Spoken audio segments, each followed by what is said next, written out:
Halo guys, balik lagi di channel kita Fenomena. Masih bersama saya Kay. Dan kita akan bercerita tentang sebuah film yang kita lihat dan kita korelasikan kenyataannya dengan kenyataan sosial masyarakat saat ini.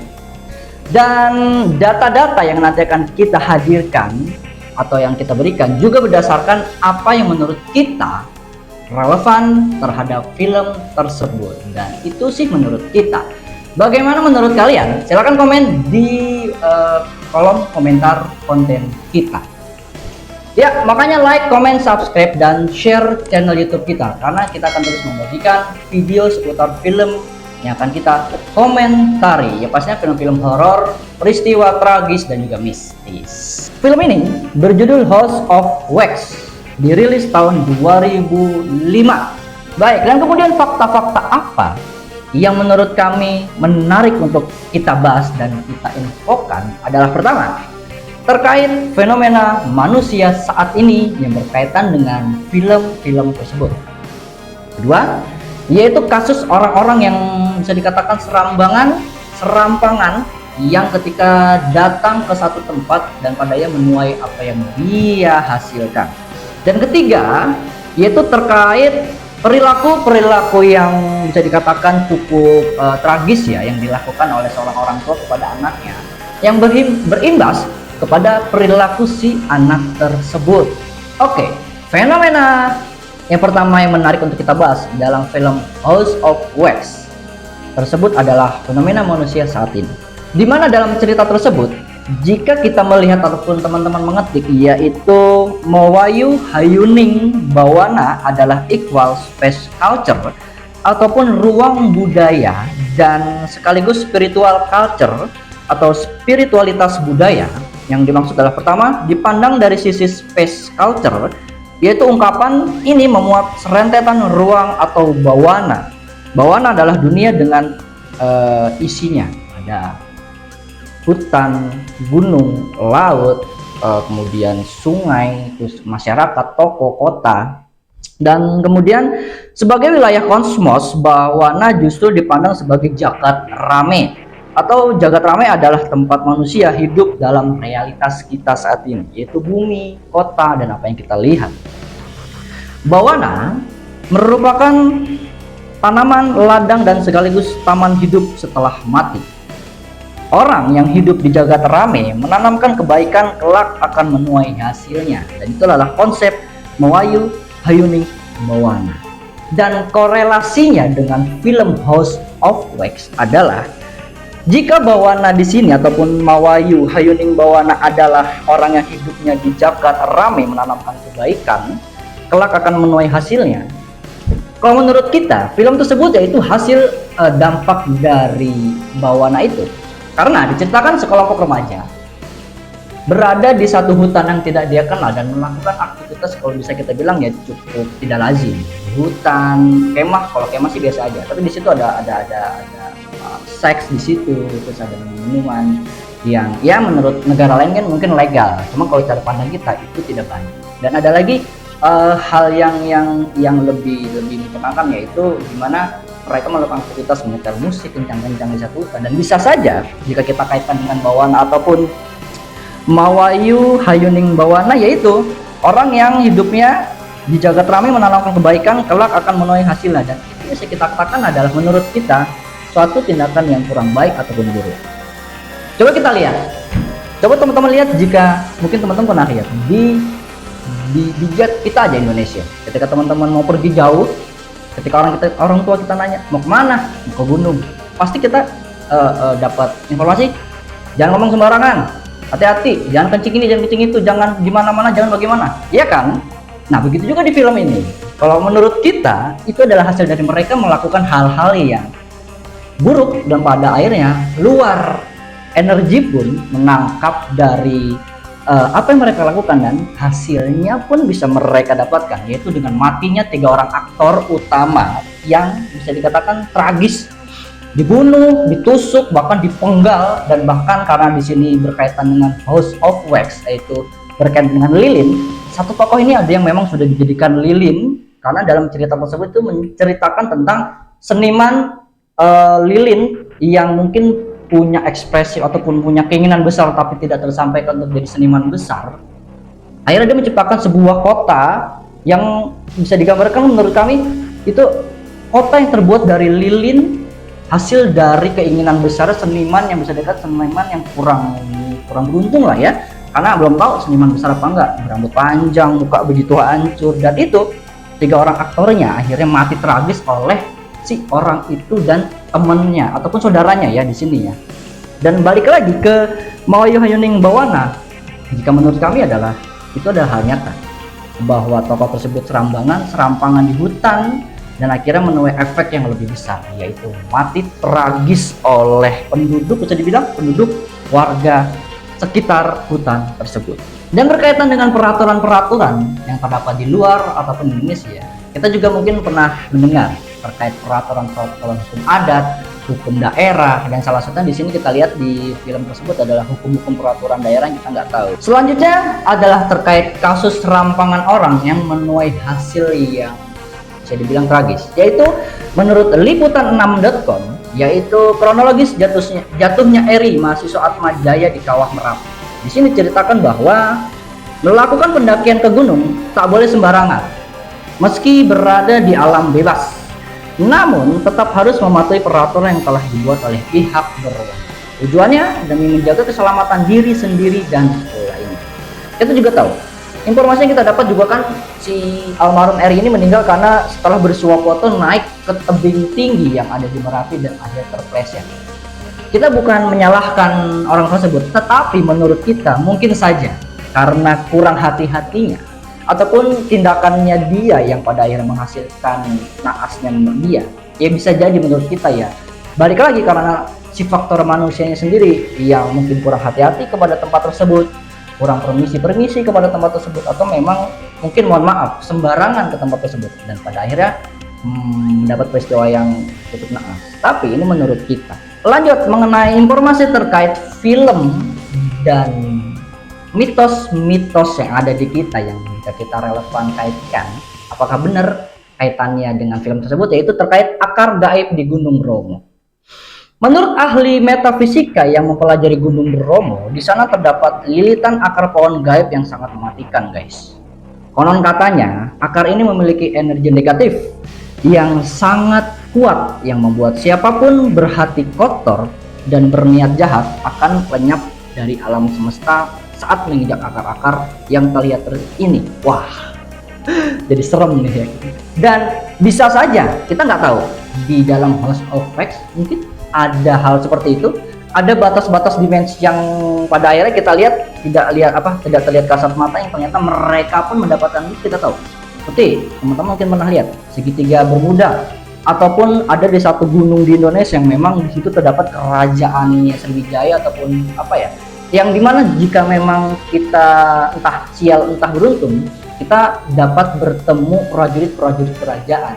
Dan kalau mereka bertemu, jika menurut informasi ya, jika nih sampai merinding nih ya kan, jika memang bertemu tetapi mereka balik lagi, itu memang sudah ribuan tahun ataupun puluhan tahun nggak pulang. Nah, kita juga nggak tahu. Bisa saja jika kita kaitkan dengan film tersebut, kenapa si 5 aktor ini naas dan tragis, bisa aja di daerah tersebut merupakan daerah rawan yang memiliki energi-energi negatif yang pada akhirnya dia nggak sadar mereka melakukan hal tidak senonoh, minum, berkumpul, dan pada akhirnya roh-roh tersebut ataupun daerah tersebut itu tidak senang, atau kasarnya mereka malah memasuki daerah magis tersebut tanpa disadari, pada akhirnya mereka mati.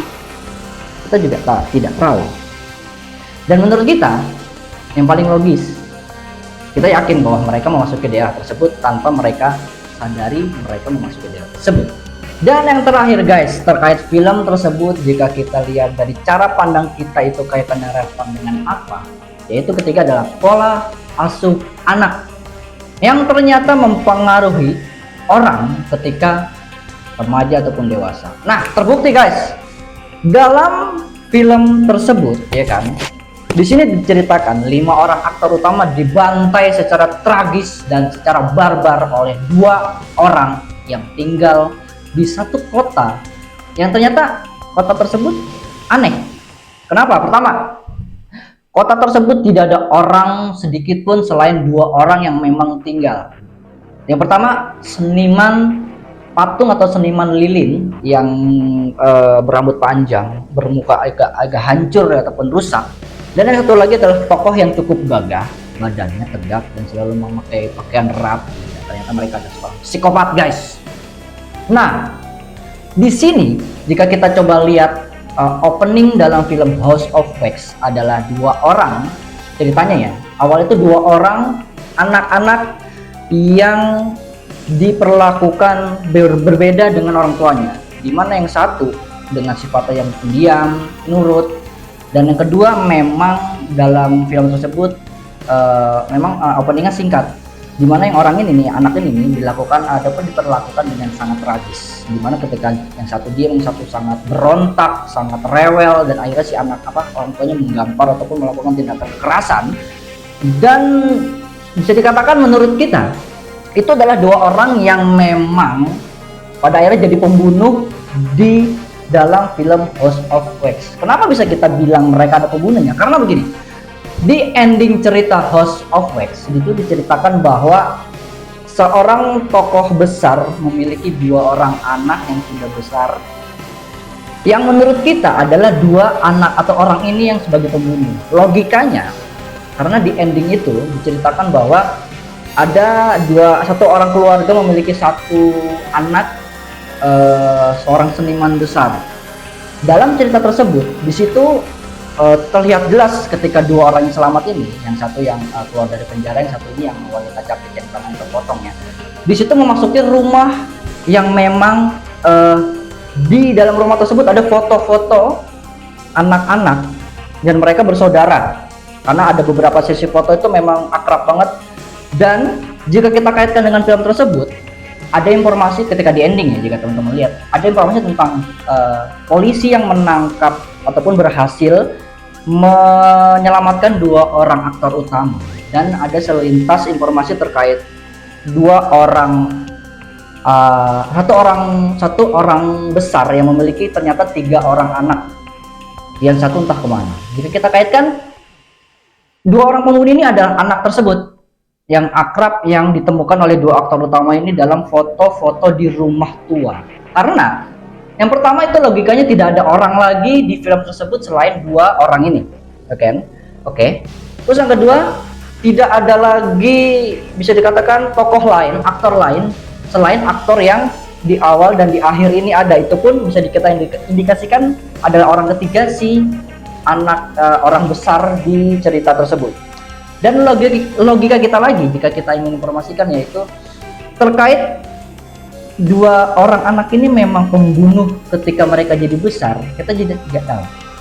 Karena logikanya menurut kita tidak ada lagi orang dan hanya dia yang diceritakan dalam film tersebut selalu hadir, selalu meneror, dan selalu menjadi bisa dikatakan tokoh yang ditakutkan dalam film House of Wax. Bayangkan saja, satu tokoh dipotong tangannya, satu tokoh dibunuh dengan cara dipenggal, terus kemudian dibunuh dengan cara ditusuk. Yang parah lagi ada satu tokoh yang memang sudah dibunuh, ditusuk, dia itu dijadikan robot patung oleh seniman besar ini. Dan terakhir, terkait pola asuh anak yang salah adalah kurangnya rasa percaya. Anak-anak yang dibesarkan oleh orang tua yang tidak bisa memegang janji akan tumbuh agresif, nakal, dan aktif berlebihan. Beberapa orang tua suka berkata, kalau kamu naik kelas, papa akan memberikan hadiah. Namun, pada akhirnya tidak memberikannya atau malah tiba-tiba menaikkan permintaannya.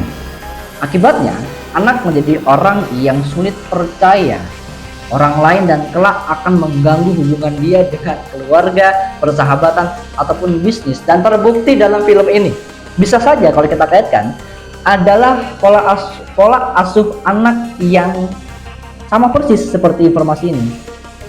Bisa saja ya, si anak ini sejak kecil sudah dijanjikan hal-hal yang begitu menjanjikan ya, dan pada akhirnya 2 orang anak ini tumbuh kembang dengan si faktor 2 orang tuanya yang selalu memberikan harapan, tapi ternyata selalu disia-siakan harapannya, yang berimbas kepada anak ini yang selalu bisa dikatakan dari informasi ini adalah kelak mengganggu hubungan dengan orang banyak? Bisa saja, karena kita nggak tahu dalam cerita tersebut memang langsung melompat antara opening anak kecil dan kemudian langsung tumbuh besar menjadi lelaki dewasa yang begitu sadis. Menurut kita, di salah satunya dalam tumbuh kembangnya bisa saja adanya faktor orang tua ini yang memang banyak menjanjikan banyak hal karena kesibukannya dan kemudian melakukan perlakuan yang buruk yang pada akhirnya membuat anak-anaknya itu muak dengan orang tuanya. Pada akhirnya mereka melampiaskan dengan hal-hal yang begitu menegangkan, yaitu melakukan pembunuhan. Kita juga tahu ataupun kita juga tidak tahu, dan barangkali bisa saja terjadi, dan itu menurut kita. Nah guys, dan kesimpulan kita dalam film yang kita tonton, House of Wax, yaitu pertama adalah pergeseran pola pikir manusia yang mengakibatkan tindakan-tindakan yang di luar nalar guys. Terbukti atau tidak, kita lihat dalam cerita tersebut, mana ada manusia yang memang saat ini itu cenderung lebih terkontrol emosinya dibanding film tersebut. Itu juga paham, saat ini pun seperti itu. Banyak manusia yang jauh melampiaskan pelampiasannya tanpa berpikir panjang, dan terbukti dalam film tersebut seperti itu. Ketika dia berkemah, datang mobil yang dianggap mencurigakan, langsung diperlakukan dengan hal yang sangat barbar kalau menurut kita, karena mobil dilempar oleh botol dan akhirnya di situ mereka mendapatkan imbasnya. Mobil tersebut adalah mobil seorang pembunuh dan ya, teman-temannya dibunuh guys. Dan mungkin kita nggak dapat dipungkiri lah ya, bahwa semakin berkembangannya zaman ataupun semakin berkembangnya zaman, semakin berkembangnya juga cara pandang orang menyikapi banyak hal. Dan yang dapat kita simpulkan adalah semakin bergesernya nilai-nilai baik dari manusia menjadi nilai yang buruk untuk manusia saat ini. Nah guys, dan itu adalah review hasil film yang kita tonton. Dan bagaimana menurut teman-teman? Kalau menurut kami ya seperti itu, dan bagaimana menurut kalian? Nah, boleh deh like, comment, subscribe, dan share channel YouTube kita, karena kita akan coba memberikan informasi seputar film-film horor ataupun film yang sangat mistis yang akan kita coba tarik kesimpulan berdasarkan data dan fakta apa yang kita punya. Oke deh, akhir kata kita mengucapkan terima kasih banyak. Ditunggu konten kita berikutnya. Salam untuk ente dan aneh, dan pastinya he's really being a monster again today. Pretty goddamn healthy. Oh, can't you be more careful? I'm doing the best I can. He's out of control.